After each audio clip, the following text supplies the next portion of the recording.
ভাই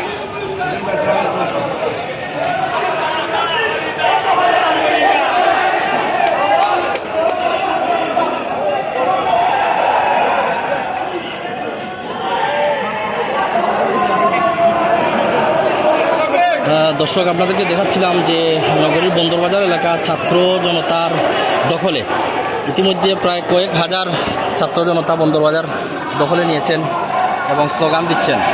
তার পাশেই পুলিশের অবস্থান। যদিও পুলিশের পক্ষ থেকে এখন পর্যন্ত কোনো উস্কানিমূলক কিছু হয়নি।